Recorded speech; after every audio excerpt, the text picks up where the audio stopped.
Decisions. Proclaim dictatorship. We are now a tier 4 monarchy, and it is 299 BC. So only 5 years have passed, and we have proclaimed one of the biggest governments in the game. Wowee! Hey, I am FeedBackGaming, and this is Imperator Rome again. The first video wasn't like the normal FeedBackGaming video. It was just me playing as Carthage and dominating North Africa. Now this video, though, is going to be a real, proper FeedBackGaming video. This video has a game-breaking exploit. We are going to dismantle the Republic of Rome within 5 years and form a dictatorship. Caesar, in all of his greatness, took 200 years to form his dictatorship. We are going to do it in a measly 5 years. Single player, new game. Hey, look, the Britannians and the Romans. And here we are, the Mediterranean, the year 304 BC, and we get the most horrendous border war ever. Rome, here we go. Oh, look, this is the lore, the backstory. Pause the video if you want to read this right now, because I will not be reading it. For the Republic. Republic? Pfft, get out of here. Question 1. Republics. Why would we want to get rid of a republic? My problem with republics is a lack of control. You're constantly changing your ruler, and you constantly have to deal with the stats moving back and forth all the time. You have very little control. There's little things you can adjust, smearing reputation, boosting certain political parties, but for the most part, you are relying on the characters that you are given, and then you've got to use them strategically to boost whatever areas possible. And look at all this. Senate seats, political parties, politics. Who doesn't like politics, right? Alternatively, we could have a glorious dictatorship ruled by a single individual. But you probably think, oh, well, we have less control then. Well, no, we don't, because you can marry a consort that's got awesome stats. So if your ruler sucks, you could just hire a really good queen and have all their stats as well. Yay. So, dictatorship. How do you form it? Decisions. Proclaim dictatorship. Really awesome because it is a level 4 formable. There are levels of formables in this game, ranging from the smallest and the weakest, which is this case tribes. You got only 2 ideas. They're the smallest government, and you get a federated tribe with 3. And then you've got the 3 here. And you can see as you progress in the game, you get more and more slots depending on how powerful you are. At the start of the game, I don't think there are any level 4 formable governments in the game. I think everyone's a level 3. But, as you can see here, decisions, dictatorship, 4 idea slots. 1 military, 1 civic, 1 auditory, and 1 religious. So this is an awesome government, apart from the tyranny. The tyranny is pretty terrible. But otherwise, this is an awesome government. You get a bunch of freebies as well, like 2 free investments, which is also pretty cool. Yay! So what are the requirements? You need to have 40 higher stability. That's one of the tricky ones. You need to have the populous power as the consul. You need to have 90 popularity. That's one of the tricky ones too. 20 higher tyranny. That won't be a problem. Populous faction needs to have 7 seats in the Senate or more. That's a tricky one. And then another easy one is to get the lifetime terms law passed in the Senate. So 3 of those, the stability, the popularity, and the populous faction seats are the trickiest 3. It is pretty easy to get one of those, but not all of them to line up in one go so you can hit the button to proclaim a dictatorship. You need the perfect storm, and I am going to show you today that perfect storm, Rome. With all FeedBackGaming videos though, don't forget to get a cup of coffee ready. We're going to take a little sip of coffee, lean back in your chair, and prepare yourself to break this freaking game. Here we go. All right, first thing I'm going to recommend is move this army here. This area, this province, these are all provinces, by the way. Every Paradox game has different terminology. These are provinces, and individually one of these are territories. Provinces, territories. The army that is positioned in a province will eat the food of that province. And because this is our main province of Latium, we don't want this army here. So we're going to move it here to eat the food here. Eat the food. Okay, so now we're going to pray for taxation, because that's something a sane person would do. We're also going to invest in trade routes. We're going to get some sippy wine and some salty salt. And we're also going to invent property tax. Ooh, great. Taxation. And imports as well. Import duties. Man, all that lovely state-run goodness, right? Also, we start off with a lot of political influence. At the very start of the game, we need to boost our stability 2 times over. 2 times. So we are going to now sacrifice a piggy. If you are vegan, you might want to plug your ears right now. Oh no. So we're going to do that one more time, and we need extra stability because we are going to change one of the laws. And when you change laws in the game, you get a stability hit. And remember, we need to be above 40 stability. That's one of the criteria. Now we play a slightly bit of a waiting game, because what we need to do now is wait for this guy's term to end, which will end on the 1st of October, 455, and then we can execute all of our plans in succession to proclaim our glorious dictatorship. Can we get in the comments below for the dictatorship? Can we say capital letters for the dictatorship? I need to know that you guys are engaged and you understand what is happening here. Are you ready? Let's go. All right, on pause. Let's go.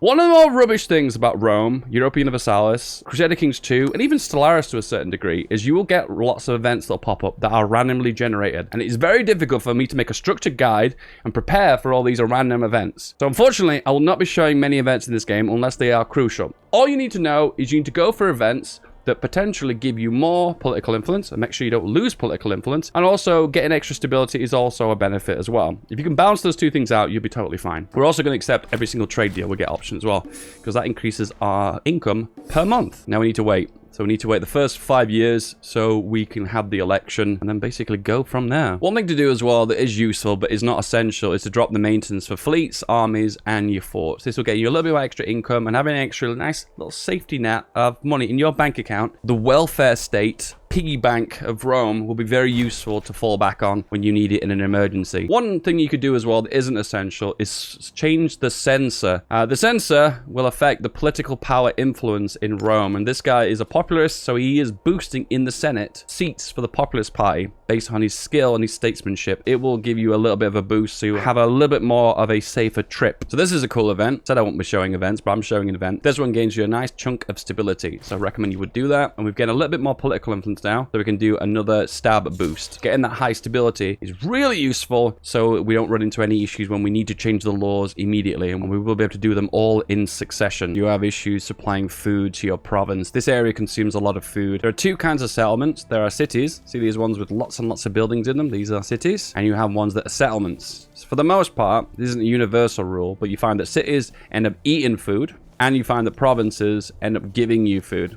As you can see, because it's so developed, Rome, and there's so much population here, you end up having to import lots of food into Rome province itself. A Latium, like in real life, like historical game, by the way, and we're going to import vegetables, which hopefully should balance out some of the food stores. Still losing some, but not as much. The next thing we can do is to change the governor policy and go to encourage trade, because that will give us a tiny little boost of food production in Latium. Governor policy, encourage trade, and now we are producing 3.1 food per month.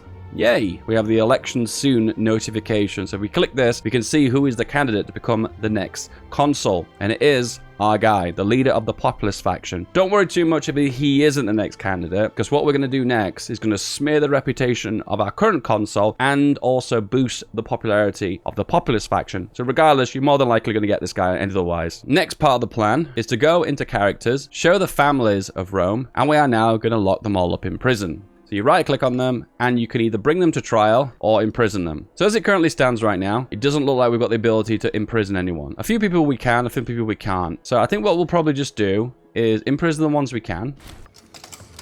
We selectively go for the males first because we need to do gladiatorial games, and Rome is very sexist, so unfortunately it does not allow us gladiatorial games for women. Yeah, this is the only guy we can imprison. So what I'm going to do now is go into my government screen, show officers, and I'm going to race out everyone who isn't a member of the populist faction. So what happens is if you're trying to imprison someone and they're holding one of the members of high office, you'll have to bring them to trial. It's because they've got high power base, and you can reduce that power base just by taking off their important role off them. In this case, we're just stripping them of all the honors, and this guy has to be dismissed completely. And there you go. Look at all this. This is beautiful. Look how happy that guy is. He knows what's coming. So that part is done now. We can hop back into the characters and we look to imprison more characters. There we go. Imprison. Bring him to trial. No, we can't do that. We don't want to do any messy trials because they require a lot of time, patience, and they threw a spanner in the works, so we don't want to do that. So all the ones that we can imprison, my advice is to imprison them. Don't go over 70 tyranny because it is a currency that we are going to use to either do executions or gladiatorial games. So imprison everyone until you hit over 70. And at that point, you do not need to continue. Imprison some of the women now. And last one. Boom, there we go. 70 tyranny. And half of our families are now in prison. We have a prison population problem. Hugh, America. Now we go back to government and just confirm that our candidate is going to be the next consul. And he is. Yes. So now we just wait until the 1st of October. And boom. The new consul is the leader of the populist faction. Yay! So we are very close now to executing our plans. We need to execute the law of lifetime election terms. Boom, done. And that's the reason why we boost stability. We have loads of people in the Senate now, more than 70, that's perfect. And now we just need to boost popularity. What is the easiest way of boosting popularity? Gladiatorial games. Plus 15 popularity. Gladiatorial games. plus 15 popularity. Are we over 90 now? No, one more. Characters, gladiatorial games, boom, done. And now if we look here, we have 100% popularity, 70 plus seats in the Senate. We have the leader of the populace as the leader, and we've executed lifetime terms. You know what that means? Decisions proclaim dictatorship. We are now a tier 4 monarchy, and it is 299 BC. So only 5 years have passed and we have proclaimed one of the biggest governments in the game. Wowee! This is on par with the Empire government ambition, which also has 4 ideas. So there you go. You've got the strongest form of government in Rome within 5 years. Amazing, right? Amazing. So right now, you have the ability, if one of your stats for your leader isn't very good, you can marry someone who has awesome stats. So right now, we want to boost our zeal, which gives extra stability per month, which I love zeal. Zeal is one of my favorites. Boom, marry that person, married, and look at this. 3 of her stats are better than our current consort. We now have 9 zeal, which is awesome. This is the reason why monarchies are so much better than republic. You have the flexibility of selecting who you marry, and your wife's stats will boost yours. She's 34, I'm 52. What an age difference. And that is pretty much the end of the video. I'm joking, no it's not. What we're gonna do now is I'm gonna show you, if you're not really competent with Rome, a way of forming a medium-sized Rome that is the easiest to play. Now there's 2 methods of playing Rome as well as EU4. That is either to play tall, where you start relatively small and build a strong base upon trade, or you blob outwards, forming a large empire, but you have to deal with issues such as rebellions as well as civil wars, which become more problematic the larger you get. But as a new player to the game, I wouldn't recommend that, because a lot of people complain that they conquer northern Italy and they have a lot of issues with rebellions, and rebellions are incredibly annoying in Rome for that specific reason. So my advice to you is, this is a Rome that is a mix between blobbing and playing Tom. It's kind of a medium-sized Rome that is economically trade-based. I think I can make this fun, and obviously you guys can watch this video and learn from my method and copy off it. First thing we need to do is go through all these notifications at the top of the screen. First, we've got some disloyal characters. If you click this, it will circle through all the characters that are disloyal. What is disloyalty? It's when you have less than 33 loyalty, and potentially these people can gang up on you and try and form a coalition, which will eventually cause a civil war. How do you know if a character that's disloyal is potentially a threat? Well, you hover over this and it says power base. His power base is 0, meaning he has 0 power behind him. This guy will never be a threat. You are a nobody, and nobody cares. We have scorn families. So there's some of the families that don't have jobs within our government, and therefore are scorn, that damage their popularity. This is a major problem because it can cause lots of issues with civil wars. So my advice is take care of that immediately. Funnily enough, we will come back to that, because here is titles unassigned. Right now, this is our government. These will give bonuses. My advice to you is to go to the top and select people based on their skill level. But if there's someone just below it that's a member of a family, an important family, select that guy. So right now, we're just going to go through the list, select the ones near enough the top, and if there are certain key family members, we will select those. So I'm going to go for this guy, and this guy. There we go. And there you go. The Scorn family notification has disappeared, and the government seats unassigned has now been removed. Good. Bad research ratio. We will deal with this over time, but this is just based upon the amount of citizens you've got in your government. Citizens produce research output, and right now the research for our entire nation is relatively low. It is something we'll work on, but when this research gets above 100%, it means that this notification will get removed. So we will come back to that, and this whole video will explain how to get more citizens. Next one is we currently have a army and a navy without a leader. Now this is really big because we suffer from a massive 25% reduction in morale if we don't have an admiral or a general assigned, but it just doesn't matter at the moment because we're not going to be engaging any wars, so we'll ignore that one as well. We have a few inventions we can go for as well. There are a few inventions that will give you initial boosts. My advice to you is early game, because you want to stack as much of a piggy bank of money, is go for the ones that increase the amount of money you are going to generate. National Tribesman's output is a decent one because you have got a lot of tribesmen to begin with. Omen power is also pretty good if you want to generate more money, and also extra food is also really useful as well. Next one, we have an omen to call down. My advice is go for the money one, because remember, the best way to start the game off is to try and get as much money in your bank account as possible. With money comes more flexibility, and with that flexibility, it'll allow you to do more and more things. And when you are going to be engaging in wars like we are very, very soon, money will become something very useful that you can use and dip into every now and then. And finally, we have 3 idea slots. Now, this is going to be very tricky because we need political influence to fill out these slots. It requires 20 political influence, and we can get lovely bonuses for each of these that we select. And once you've got all 4 of these ideas assigned, you get this additional bonus of plus 15 citizen output, which is amazing, really amazing, and national freeman happiness plus 10, which isn't as good, but it's still pretty useful anyway. Happiness for your pops is always worthwhile. It prevents rebellion situations. So my advice to you is early on, to prevent rebellions is conquer the areas that are your culture group. So select on the culture map mode, and you can see the areas that are red are kind of like Latin, Italian culture. And if we conquer those areas, we'll suffer from less disloyalty issues. Therefore, it'll be easy to integrate these lands, and we don't have to deal with those really annoying civil wars, because nobody wants to deal with that crap. Right? That's right. You've really got 2 main choices, really. Do you take out the Etruscans here, or do you take out this green and this blue nation here? These are really your main 2 choices. Usually based on the decision, you select the diplomatic map mode, click on the nation and see who they're allied with. As you can see, Etruscans are just allied with this small northern nation, so this is an easy pickings. But this one, on the other hand, probably is going to be a little bit more difficult because there's more alliances in the south, so this could cause problems. So I am probably going to go for the Etruscans. What you would do at this point is you would need a reason to go to war. In this case, let's just open up all these. You would declare war, and then you would fabricate a claim which requires some of your political influence. But luckily, there's a mission system built into the game now, a Matters of Italia. If you consult the court, it gives you the ability to get free claims on certain areas of the map. The first missions you get are to conquer these northern central regions of Rome. Let's consult the court. Our discussion with the courts are now over, and we have the ability to enhance militarism for the next 20 years. And with that, as you click on here, then click on military map mode, you can see the claims areas, all the areas that have got the yellow lines through them. That means we have claims on those areas. So if we right click, declare war, we can go for the claim of we take the Etruscia. And they're only allied with this northern one. You see it highlights as I go over it. And this is going to be ripe for the picking. So my advice to you now is to build up your army.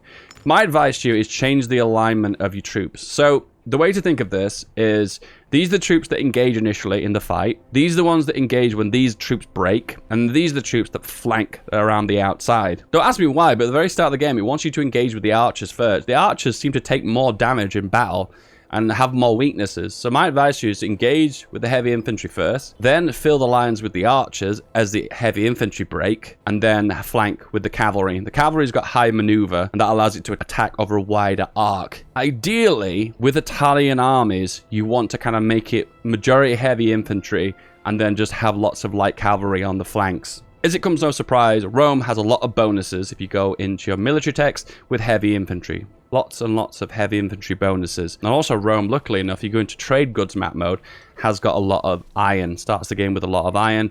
And if you go into your trade overview, you can see you get bonuses towards your heavy infantry for having excess iron in your capital. In short, Rome gets very good heavy infantry, so take advantage of that. So exactly, we're going to click on this and recruit more heavy infantry. We're going to hire another 8. I'm going to go 5 speed and wait for them to come. And we're going to hire a general too. And we've hired this guy. He's got 9 marshal. Marshal is the stat you care about when you're hiring an admiral or a general. This marshal is very important. It tells you how well they're going to be in battle. And as you can see, the morale of this army is relatively low, and it is gaining more morale over time. But unfortunately, the morale is restricted based upon the fact that we have got army maintenance low. This will reduce the overall morale of all your army by 80%. That is massive, and it means you will lose every single battle, so don't do that. Go for the middle one. We are losing a little bit of money per day now, so that means we are going to have to think about attacking the Etruscans. So we're going to move this army up to Rome. And also crucially important too is the amount of food that this army has. So my advice to you is add on 2 supply trains. This will bring more additional food along the way, so it'll allow you to do longer and longer sieges. Otherwise, you'll run out of food and you will start getting attrition, and attrition will bleed your army by about 10% per month, so you are going to lose a lot of your manpower. As you can see now, we added the 2 supply trains, which funnily enough is a donkey. Train? Donkey? Paradox. Do you know what a train looks like? And you can see right now the amount of food supply has dropped significantly. That doesn't mean the food's dropped overall, just the capacity has increased significantly. You can see how many cohorts they have. They've only got 12 and they've got 19 ships. So they can dominate our navy, but on land we will completely decimate them. Divide and conquer. And that's exactly what we're going to do now. Boom. Go. And let's go. I'm going to push directly into the Etruscans. It doesn't look like at the moment I can see any of them initially. They'll probably hire some mercenaries or train some more troops because they've not got that many troops. So I'm just going to siege down some of their cities now and just take some of their pops. So what I'm going to do is I'm going to use my allies, because Rome starts off with a lot of tribes that they're allied with. and they are our vassals. As we're going to change the plan to bottleneck, and then we're going to pop our army here, and click this allows attachment. So what this means is our allies will attach onto our army, and therefore make our army size a lot bigger. There we go. We're about to take the capital, and we have. Now I'm going to grab my army. Force march moves them a lot quicker. Be aware when you're on force march, you will not gain morale. So if you do lose a battle and you're on force march, you might find yourself not regaining morale, which might cause problems. Now we're going to charge these guys down and rip them in two, and you can see he defeated them. And we've also got a lovely army on Rome, sieging it. We'll not allow them to do that, and then we'll chase them down and eat them up. There we go, got them. Right now, they're moving forward with an army. The AI is being very silly. This army has very low morale. See this bar? So it's only half morale. So they're only going to have about 1.5 ticks of morale. So if we do engage them, which we will very soon, they got force march, go, push into them, and demolished. And obviously this army is open too. Maybe we can take this guy out really quickly. Yeah, and we have. Eat them. It's really important to keep engaging the enemy over and over again. As I said, to divide and conquer is really important. Attack armies, defeat them quickly, and let them put them on the back foot. If you're winning these little small conflicts, eventually you'll win the war. Right now, we've lost quite a few troops just from these little skirmishes. And the result of that is we're low on manpower. So we're going to have to wait for our manpower to recover before we're going to start dominating the larger, bigger armies. Right now, we've just started the siege. So it's not the end of the world if we break it off. We're going to move down to here and chase this army. I want to try and eliminate it as quickly as possible. That's one small army. And, ooh, looks like they might win this one back. We need reinforcements, and they have brokers there. See, what happens is the AI is very strong when it puts all its army size into one big chunk, big bulk. But if you're engaging their smaller armies, hence divide and conquer, you'll find you'll have more overall luck. So right now we've got issues. Our morale is exceptionally low. We're going to run into a lot of problems. There is something we can do, though, is we can go for unit reorganization. When we're stationary, we click it. It'll make sure our maintenance will go up, our movement speed of our army will go down. But the result of this is our reinforcement speed will go up 25%, our army morale recovery will go up 25%. So I'm going to attach all my armies back on again, all my allies, and I'm going to re-engage the enemy forces. Our morale ticks back up to 90%, that's good. And then we're going to push into the Etruscans. We've got way more troops here, so we are dominating, even though our morale is a lot lower. We do have the advantage, though, because we do have all our allies as armies as well. The Etruscans have engaged us. Oof, and they did some really good damage to us, and we managed to just win that. The way it's looking is I would have liked to have taken their full country in one war, but it's looking like that's probably not going to be possible. 42% chance of the siege winning. Is it going to be enough? Yeah, there we go. And then we've taken them. Wait for the rest of it to siege up, and there we go. We're going to end the war now. We're just going to take this province, and this one. And there we go. And we'll end the war.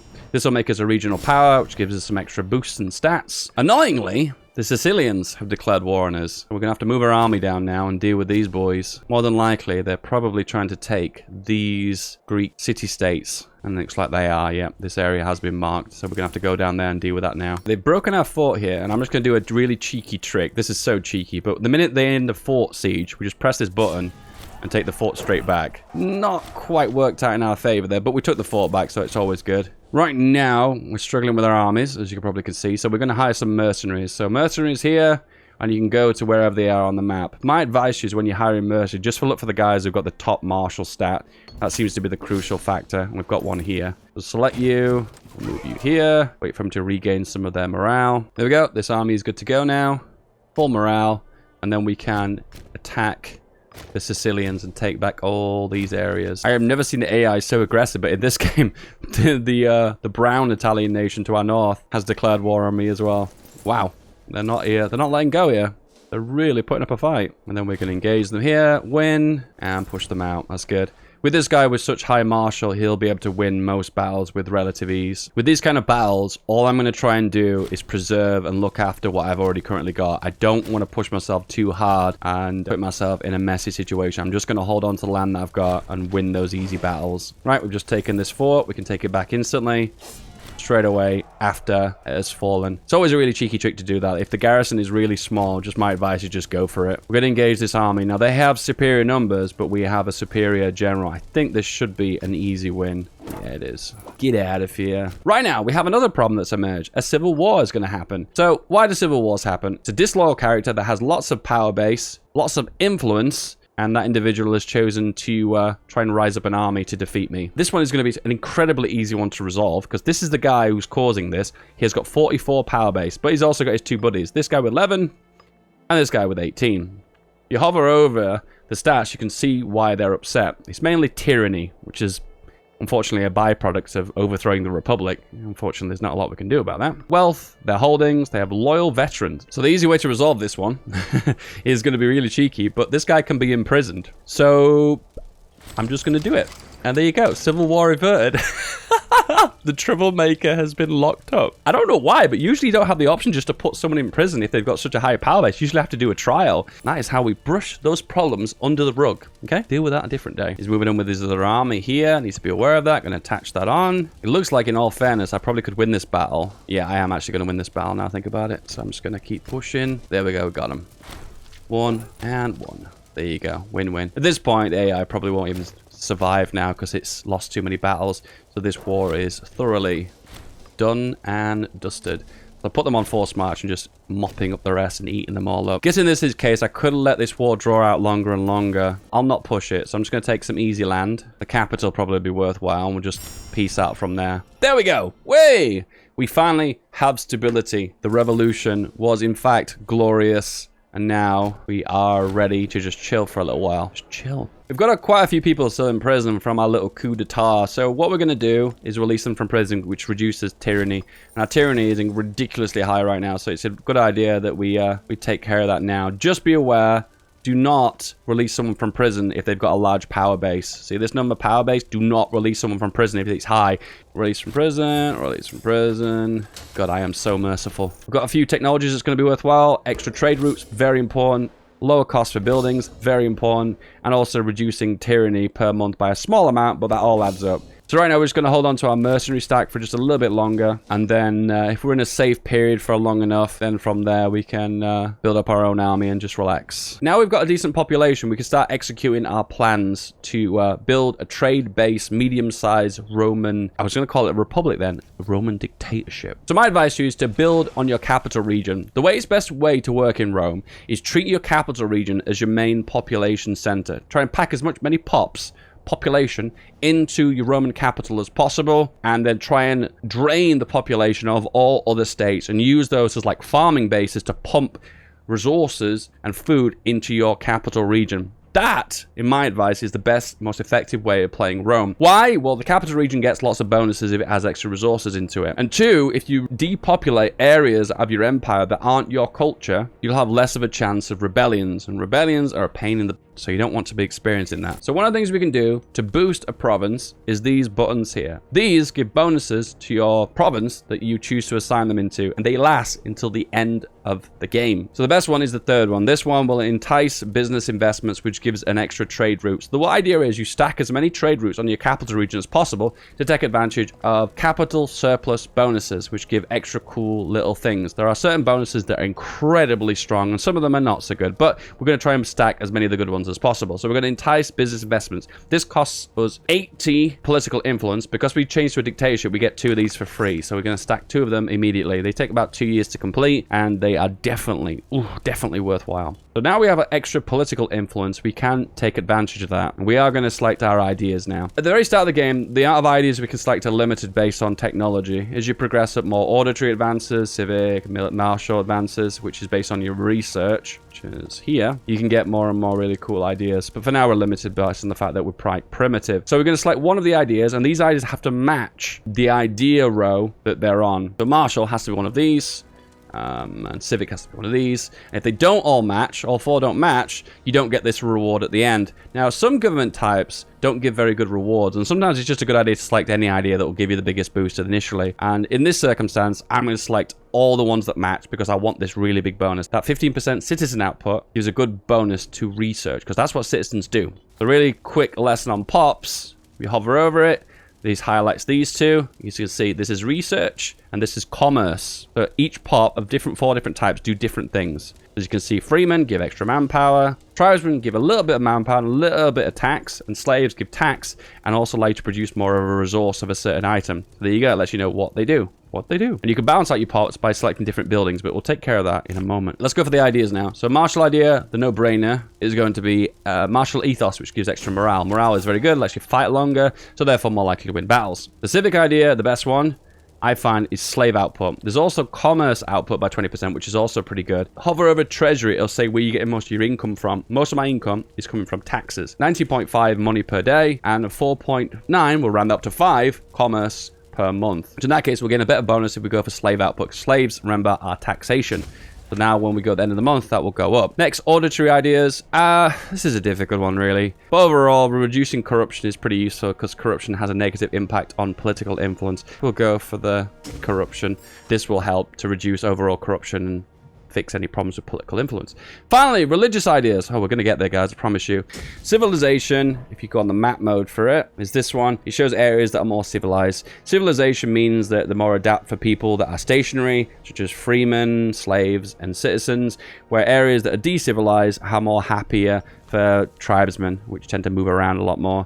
If you want to know the full breakdown of civilization of what it does, you hover over here and you can see all the breakdowns of what it does.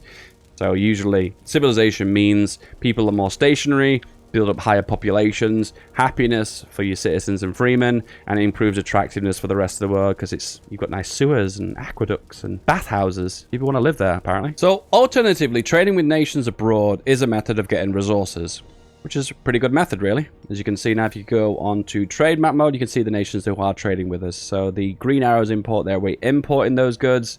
And we've got exporting with the yellow ones. All of them are gaining us tasty money per month. Alternatively, you can trade internally with your nation. One way of doing that is you need to produce more goods. You can either go into your trade overview and look at the items you are currently exporting. So we're currently exporting wine, we're exporting grain. You get the idea, right? So it shows you from what province we're trading from. So I'm here, and we are trading it to this nation here. It doesn't really matter who you're trading with, really.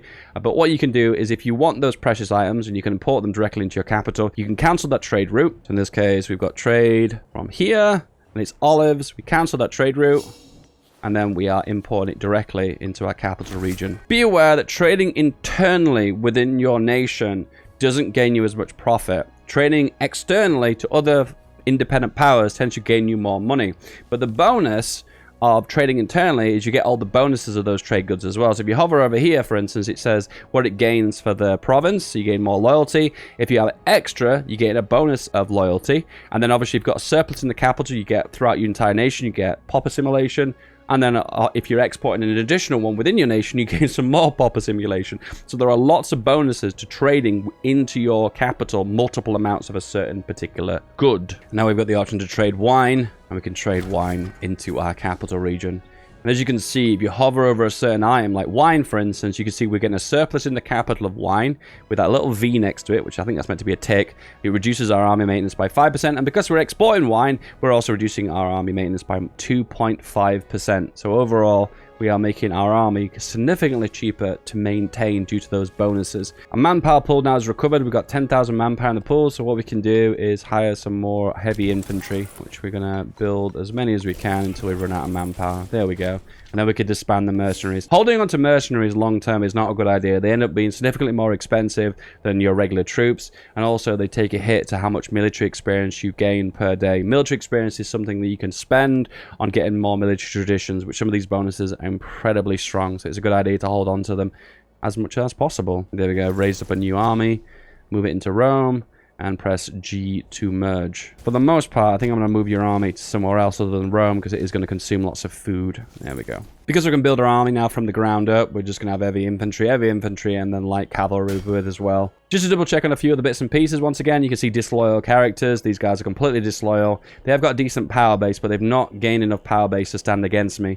In that case, as you can see, 27, if you go into nation overview, 27 power base is disloyal, with a total of 232 that is currently loyal. If you hover over here, you can see what it's required to risk a civil war. So currently 12% of our nation is disloyal, but we need to get over the 21% threshold to actually start triggering a civil war event. So right now we are currently still safe by a large margin. We have a family here that is currently unhappy, so we can find a job for them.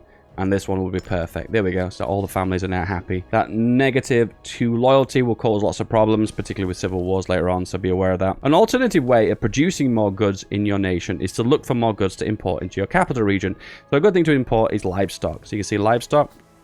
Trade goods overview, find the item that you want, and it shows it all around the map. Livestock is really good because it means that our pops do promote faster, and we do gain an extra bit of food into our capital region. So what I'm going to do for you now is either go here or here.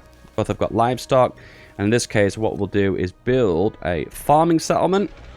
And now, when this is complete, every 10 pops of slaves in this area will produce an additional livestock. So click on View Pops. Move pops here. You zoom back on the map, you can see where the pops are moving from and to. So in this case, it's moving from here to here. We select that, and one pop has moved over. When this building is completed, it allows us to produce an extra livestock resource for every 10 slaves. But in this case, because this is not complete yet, it requires 15. So let's just produce 15. So we'll move a few from here, and we'll get at least 20. There we go, 20. Be aware that if you overstack pops in a settlement or a city, you will suffer from unrest, and also issues with keeping the population happy as well. It's not a big deal, because what will more than likely happen is pops will move out of this area. The ones that can move, such as tribesmen, freemen, and citizens, to different areas, because you see, look, they're moving from here to here. So don't worry too much about that. And also, when this building does complete, the pop capacity will increase by 25%, which will take care of most of this anyway. And as you can see now, we are now producing 2 livestock here, so I can import that livestock into the capital region. And there we go, we've got livestock into Rome. So if we go into technology, you can see now we're producing 51%. That is still pretty low. So one way you can improve that is to encourage people that are in our capital region, this one, to become citizens. Now, to increase the citizen ratio, you have to build libraries. So here you go. Citizen ratio will increase by 6%, and citizens that will become more happy by 3%. What are ratios? If you go to View Pops, you can see here the ratios. Ratio for citizens is 39%. The ideal ratio for freemen is 33%. The ideal ratio for tribesmen is 0%. And the ideal ratio for slaves is 27%. So what will happen is pops will promote and de-promote to make that ideal ratio. So what you can do is increase that ratio by building those libraries. And we're going to do that now. We're going to build 3, 4.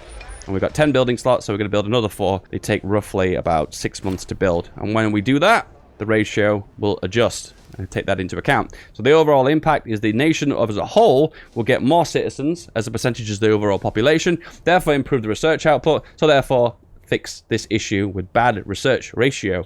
There are loads of different things you can do to adjust the ratio of citizens. Another one of those is to change one of the laws. Now, these somewhat advanced laws require civic advances, but one of them is roughly about here, I believe, relaxed citizen status.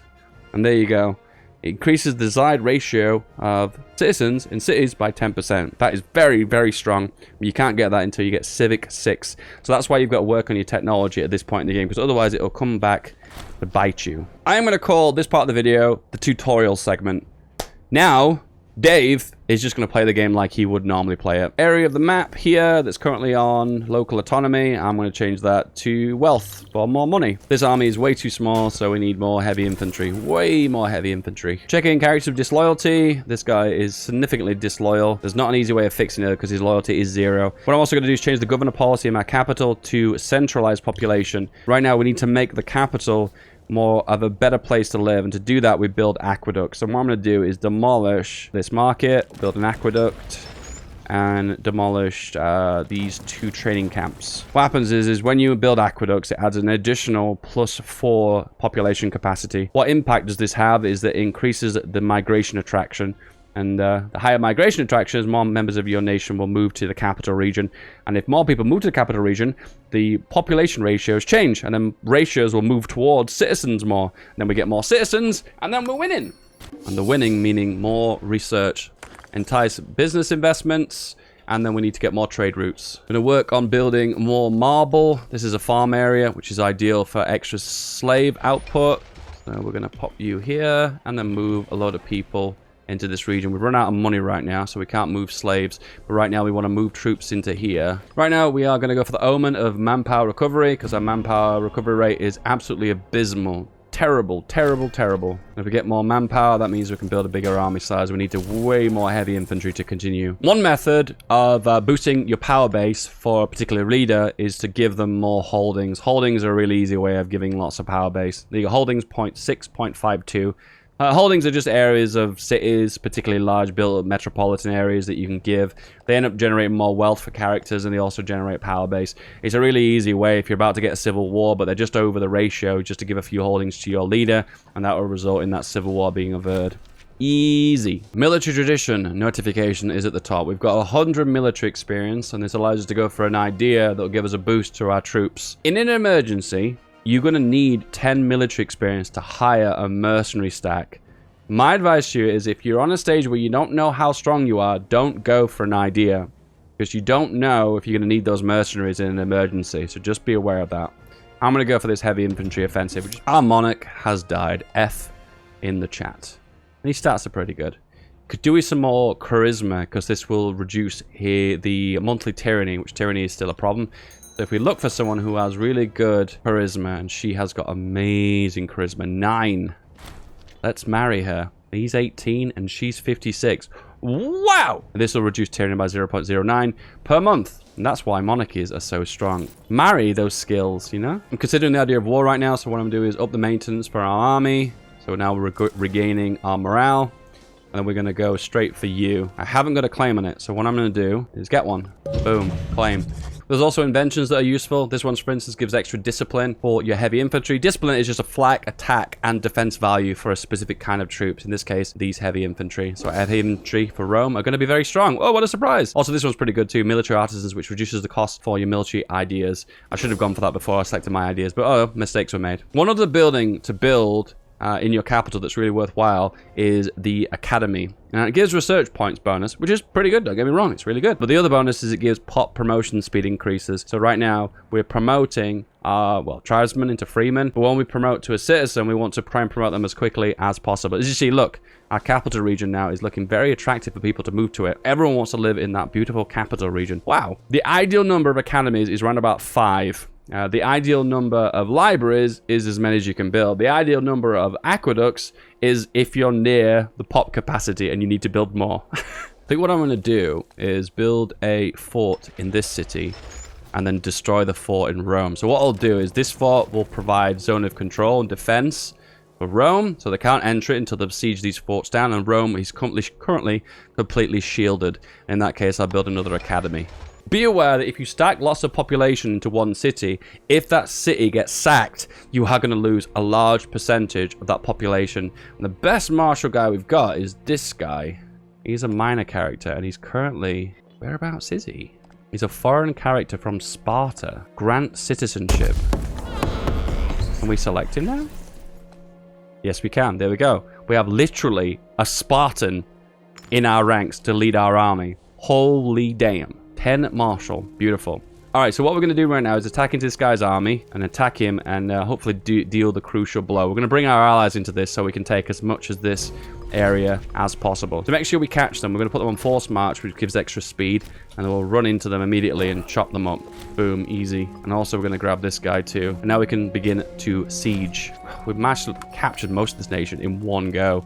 That is really impressive. And we are sieging it down as we speak. There we go, we've sieged that down. One of the ideal resources to get is vegetables. There's some here, and there's some here too. But the best way to get this is to conquer this area. Vegetables are worthwhile because they've got lots of vitamin C and lots of fiber, which is good for your bowels. They also improve movement cost of slaves in your territory by a massive 30% if you manage to get the exporting and surplus in capital bonuses.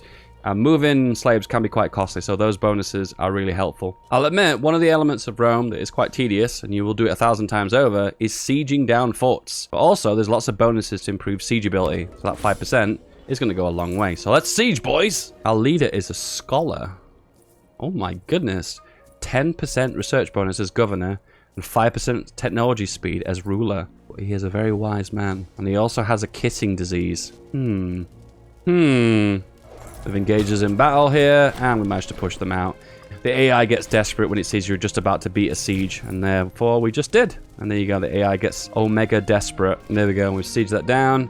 And that pretty much is the entire nation's siege. If we click here, we can see we've sieged all of this, and this one is just about to become siege now. And boom, there we go. The entire nation is sieged down, and we can take all of it, and boom, eating them all up. So when you annex a nation, you do get this pop-up to say, what would you like to do with the royal families of that nation, the aristocrats? So you have a choice to just basically kill them to gain popularity. Reduce aggressive expansion, which is really useful based on how we're playing. But right now, because we've eaten 3, we gain a massive 15% of popularity, which is something we really desperately need as a new monarch. The war is over now, so we can go into economy, and drop down maintenance for forts and our army. Now, we won't do this right now, but what you could do is if you've got too many forts, you can start demolishing them. Now, these are pretty good. Actually, the fort map mode is probably really useful for this. So you can see the areas that are blocked off due to zone of control. So forts have a zone of control around them. So each territory around them is blocked. So for instance, if you wanted to pass through here, then go somewhere else, you couldn't. So you'd move here, you can't go there, can't go there. You're forced to move here to take the fort. And if you take the fort, that means you can move on to the next territory. A lot of people complain that they struggle with the northern part of Italy with the Gallic tribes. And yeah, it is a problem because you've probably not conquered the rest of Italy. Rebellions are based on the total number of population that are currently unrest. If you have very high pop areas that are stable in your main culture group, then the areas that are restless, such as in the northern Gallic area, will not have issues. Next up, I want to try and take out some of these areas. If we could take out these clans here, that would be ideal. Right now, we've got 24 cohorts, and right now you have got 5, you've got 5, you've got 8, you've got 6. So we can take these guys on. In combination with our allies, we can completely demolish them. So I'm just going to declare on you now. I'll bring our allies in. Oh, Sucralose won't join. Never mind, who cares? And go. One mistake I just made there. I'm not sure if you spotted it, but I didn't up my maintenance before the battle. So as right now, they're going to have a morale advantage. But luckily, our troops are so state-of-the-art, we still won the battle, even though we had half morale. There we go. We took that fort at lightning speed. I'm going to take this Green's capital now. Looks like our tribes are doing all the fighting for us. My advice to you is you can integrate these tribes pretty much from the start of the game, but I would advise you not to do it. They fight your battles for you. They do a fantastic job at doing it. Keep hold of them until you've conquered the peninsula of Italy. And even after then, you can hold on to them a little bit longer.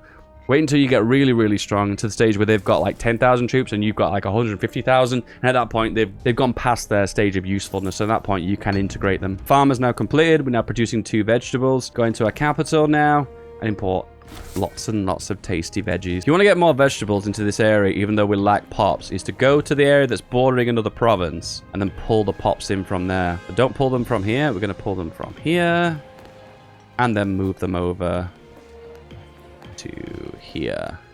There we go. Now we have 20 pops here. Now we're producing 3 vegetables. So what I want to do is get the pop surplus bonus for vegetables in our capital region. So what I'm going to do is select our capital province. Delete something we don't really need. Stone. And then we'll import more veggies.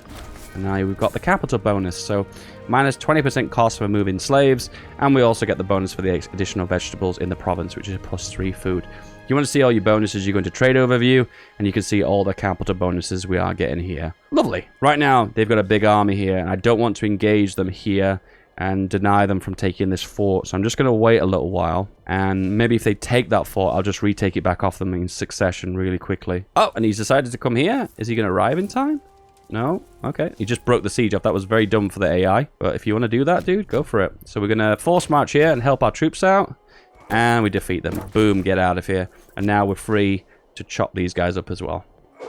Get out of here. Get out of here. You should always pick your fights with smaller armies, chop them up, and then eventually move on to the next armies. If you are engaging an incredibly large force, they can just swarm around you and defeat you, even if you've got a massive tech advantage. It is really important. Right, this guy has 39 power base, and he's started to become disloyal. How do we fix this?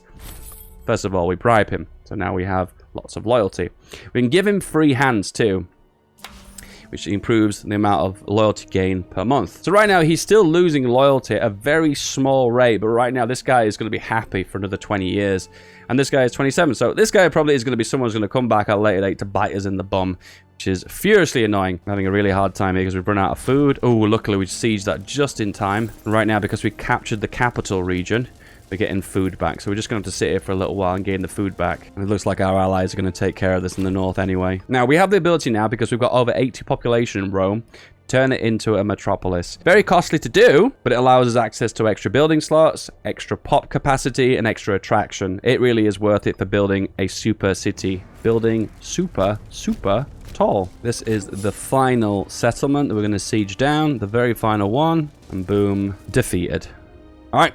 Can annex them all now. Be aware, this is very important, that you do not go over 50 aggressive expansion. Don't get me wrong, aggressive expansion is annoying because it upsets everyone who isn't your culture group. But be aware that if you do stack lots of aggressive expansion, particularly over 50, you will also get penalties not only to unhappiness for your pops, but you'll also get penalties to your political influence you gain per month. And right now we're going to go for this one. Banish those of the class and put the rest to the sword, and this will reduce aggressive expansion. There we go. Lower aggressive expansion is always worthwhile. So for the most part, our culture is unified mostly in the north. I guess we could take here the rest of Etrusca, and then this black nation here. And then that's all our culture group. And there's a little bit of Latin here as well. But now at this point, you probably want to head more southwards and push in that overall direction.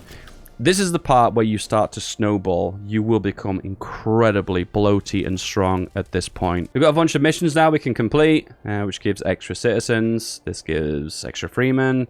This gives extra pop assimilation, stability, political influence, pop output, and triumph in Italia. Yay, finish the mission. One of the biggest bonus I think to the mission system is it gives you free claims, and claims, as I said to you, usually cost political influence, and you want to hold on to that political influence to build extra trade routes. Just for this video, I think I'll show just a demonstration purpose of how to annex one of your federal tribes, and the way you would do that is to boost relations. So there are 83 relations, nice big 25% boost. Sending a gift. Next up, you spend 10 political influence to improve relations, which will gradually increase relations by an extra 100. But one of the easiest method I find is just reduce tribute, and that sets it 160. So now we just need to wait for it to tick up very slowly, roughly about 1 or 2 diplomatic relations per day, and then we can start to integrate.